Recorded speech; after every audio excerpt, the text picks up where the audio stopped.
Vous avez estimé à 250 millions d'euros les pertes cumulées pour Amazon Prime avec la Ligue 1, et donc il n'y a pas d'effet, on va dire d'effet développement forcément quand on voit ces pertes.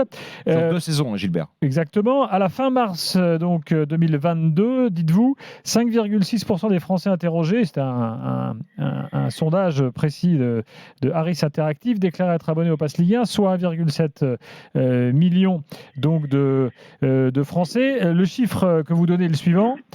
Le chiffre d'affaires du Pass Ligue 1 n'aura pas dépassé 170 millions pour Amazon, laissant une perte d'au moins 130 millions par saison. Est-ce que vous pouvez nous expliquer comment vous avez procédé pour arriver à ces chiffres? Ouais, juste un petit mea culpa, c'était pas mars 2022, bien sûr, c'était mars 2023, le sondage, on vient de le faire. Ah oui, Comme, ça m'a comme, étonné. on, Oui. comme on en a fait à chaque fin de trimestre depuis septembre 2021, donc depuis le début de la saison 2021-2022, première saison avec le Ligue 1 pour Amazon, on a encore une fois interrogé tous les 3 mois sur le niveau d'abonnement. On arrive effectivement à environ l'équivalent de 1,7 million abonnés. Là-dessus, on a pris des hypothèses qui me semblent prudentes, qui est de considérer que tout le monde est abonné au forfait mensuel, celui à 12,99, et que personne ne prend le forfait annuel. On suppose qu'un abonné reste abonné 10 mois, donc en gros il fait vraiment toute la saison et il suspend juste en juillet et en août. Et quand il y a des formules que vous connaissez bien chez des cousins à vous, mixtes, RMC Sport, Pass Ligue 1 par exemple, là aussi on l'a valorisé à 12,99.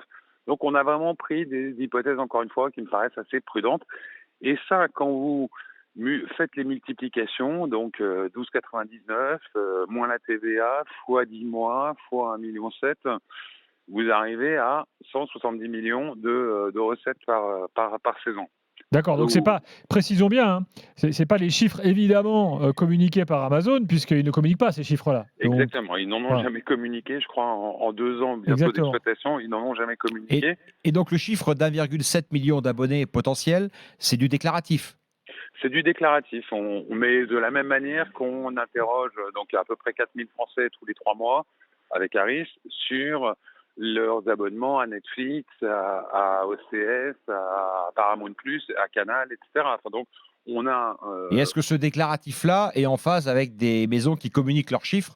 Une maison comme Canal ou des Netflix les publie régulièrement. écoutez, non seulement en tout cas des maisons qui communiquent ou qui communiquent pas, mais avec lesquelles on peut échanger en off, nous disent que globalement on est généralement dans la plaque. Alors ça ne veut pas dire à l'unité près, mais on est près des chiffres.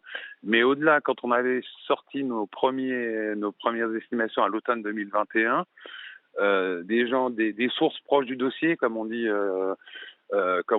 nous avait confirmé qu'à l'époque, et à l'époque on était déjà à 1,7 million, 1,8 million, c'était monté assez vite d'ailleurs, on était bien quoi. On était, Vous me confirmerez, mais c'est un gros chiffre. 1 700 000 abonnés après moins de 2 ans d'existence. Pour le coup, c'est une vraie performance. c'est une vraie performance. Ça serait, vous pouvez Ça exactement suffit ça. pas de très loin à payer le cochon, mais c'est quand même c'est des beaux chiffres. Oui, c'est des chiffres qui sont pas du tout négligeables, on est d'accord. Ce qui est enfin gênant, ennuyeux, c'est que par contre, c'est des chiffres qui sont, enfin, ça zigzague, mais en gros, ça zigzague autour du même point d'équilibre, autour de 1,5 million, 1,6 million, quelque chose qui est considéré comme un foyer de perte durable, structurel. Bah, à un moment, je pense ils se poseront d'autant plus la question que au moment du Covid, ils ont eu un coup du sort heureux, un joli coup de dé avec la Ouais. déconfiture de Mediapro, mais que là, s'ils reviennent, ils peuvent pas raisonnablement penser qu'ils vont revenir avec 8 matchs pour 250 millions d'euros. Alors justement, parlons maintenant de la suite. Comment est-ce que vous voyez l'appel d'offres de l'automne? On parle beaucoup de l'arrivée éventuelle d'autres GAFA, Apple par exemple, qui a aussi sa plateforme. Ils sont sur la MLS. Qui pourrait y aller à fond ou Et pas. qui vient de conclure un accord de partenariat avec Canal. Alors ça, c'est pas anodin. Et... Parce que ça permettrait à Canal de repasser par la porte en faisant payer par exemple Apple tout en ayant donc les matchs sur sa plateforme, les petits malins. Comment est-ce que vous voyez ça, Philippe Bailly? Vous pensez que les GAFA vont y aller à fond?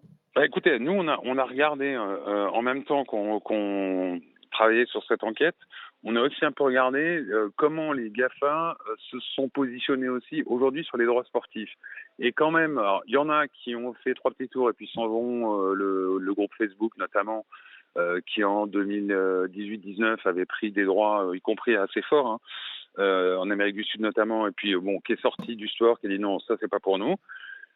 Et puis pour les autres, pour Apple, dans Apple, il y a l'exception de la MLS, effectivement. Mais pour les autres, c'est très concentré sur les sports américains et sur l'Amérique du Nord. Enfin, on voit pas énormément on voit pas de très grosses offensives, et notamment pas de Apple, sur des droits nationaux de compétition en Europe ou etc. Donc, tout à l'heure, je ne sais plus lequel d'entre vous disait oui, peut-être qu'en Arabie Saoudite, il y a une surprise qui se prépare. Et effectivement, on peut jamais exclure dans le foot. Personne n'avait vu venir le Qatar avant en 2010. Personne n'avait vu venir Mediapro. Voilà, on peut jamais exclure une surprise. DAZN aussi, non, peut-être? Ah non, DAZN, ils n'ont pas l'argent. Non, terminé. DAZN, il croule sous les pertes. Et y compris, en plus, ils ont complètement réorienté le modèle.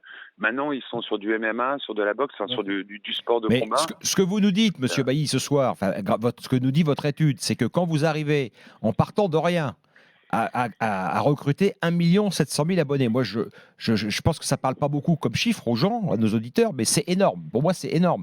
Vous regarderez le temps qu'a mis Canal, par exemple, à monter en puissance et à obtenir. Bon, c'est une autre époque, c'est un autre temps, c'est d'autres mœurs. Aujourd'hui, on est beaucoup plus réactif, beaucoup plus connecté. Mais monter aussi vite en puissance, mais stagner après à ce niveau-là, et 1 700 000 abonnés, c'est pas rien, et c'est très insuffisant, ne serait-ce que pour rentabiliser le business. C'est surtout avec un appel d'offres à 250 millions d'euros. Voilà. Donc, quand on entend parler, la Ligue se fixe 800 millions, 1 milliard de chiffre d'affaires à court terme, puisqu'il parle de 5 ans, donc c'est le court terme. Ça paraît quand même, ça paraît surréaliste comme objectif. Très honnêtement, la seule fois qu'ils ont tapé le milliard, c'était en 2019. Avec la suite qu'on a eue, c'est-à-dire que le milliard, c'est Mediapro qui l'avait apporté, mais qui n'a pas été capable de le payer. Donc le point d'équilibre, il est sans doute plutôt à 700, 750, ce qui était la valeur d'avant.